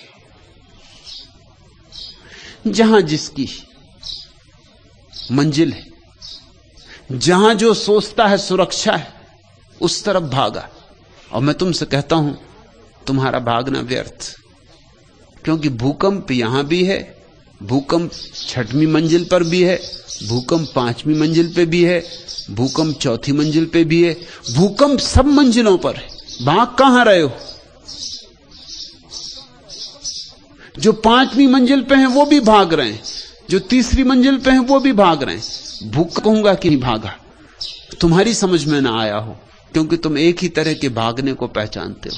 मैं हाथ पैर से नहीं भागा, मैंने शरीर का उपयोग नहीं किया, क्योंकि इसका उपयोग तो बाहर की तरफ भागना हो तब करना होता है। शरीर तो मैंने शिथिल छोड़ दिया, विश्राम में छोड़ दिया और सरक गया अपने भीतर। वहां बड़ी सुरक्षा है, क्योंकि वहां अमृत है, वहां कोई मृत्यु नहीं। चिंता थी मुझे तो सिर्फ एक, कि कहीं ऐसा ना हो कि भीतर पहुंचने के पहले मर जाऊं। बस जब भीतर पहुंच गया फिर निश्चिंत हो गया। अब कैसी मौत, अब किसकी मौत? खुले वातायन से आती हुई जुन्हाई साही, तेरी छवि का सुधि सम्मोहन आज बिखर कर सिमट चला है मेरे मन में।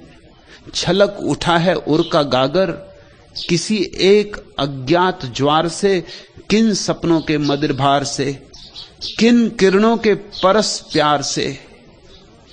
पल भर में यूं आज अचानक यह किस रूप परी विरहन के उर की पीड़ा, मेरे जी में भी चुपके से तिर आई है यूं अनजाने। गूंज उठा है अंतर जीवन किस फेनिल अरुणाभ राग से, किन फूलों के मधुपराग से पुलकित हो आया है आकुल मधु समीर। जी के इस कानन में भी ठहरे हुए तालाब का पानी हिला दिया। तन्हाइयों के बजरे किनारे पर लग गए, ऐसा यकीन हमको किसी ने दिला दिया। यह क्या मजाक है कि बहारों के नाम से पूरा चमन मिठा के नया गुल खिला दिया। मुद्दत गुजर गई थी हमें यूं ही चुप हुए, कल से बहक उठे हैं हमें क्या पिला दिया। मंजू पियो, यह तो मधुशाला है। मैं तुम्हें कोई सिद्धांत नहीं सिखा रहा हूं, शुद्ध शराब पिला रहा हूं। अंगूरों से निचोड़ रहा है, जाता ही रहा है, जो रोज आता जाता रहा है। वह ज़ेन फकीर अपने भीतर पहुंच सका क्योंकि रास्ता परिचित था, बहुत बार आया गया था। यह मत सोचना कि मौत जब आएगी तब अचानक ध्यान कर लेंगे, यह नहीं होगा। मौत अचानक आएगी। जीवन भर धन की चिंता की थी, मरते वक्त की धन की ही चिंता तुम्हारे सिर पर सवार रहेगी।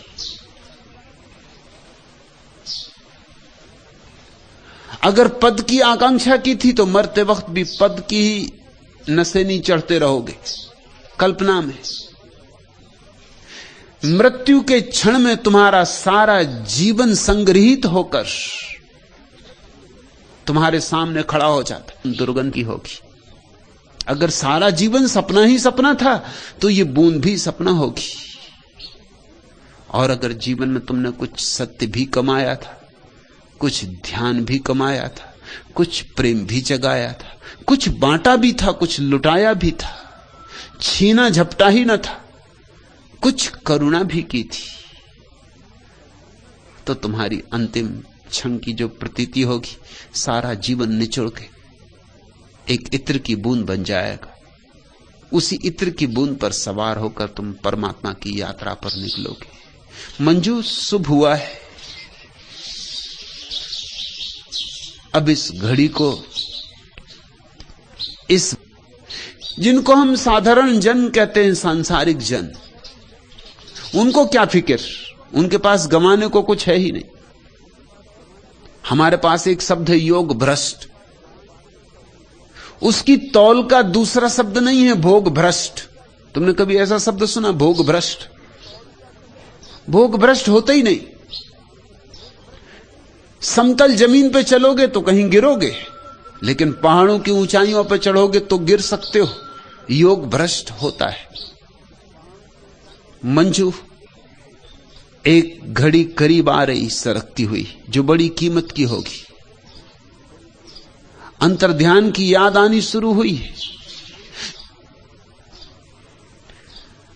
लेकिन सजग होकर, खूब सजग होकर 2-4 कदम और फिर मैं तुमसे कहता हूं, सुबह करीब है, आखिरी तारे ढलने लगे, सूरज उगा, अब उगा, तब उगा, जरा प्रतीक्षा, जरा धैर्य, और वह महत्वपूर्ण घटना घट सकती है जिसकी तलाश में सारे लोग जाने अनजाने भटक रहे।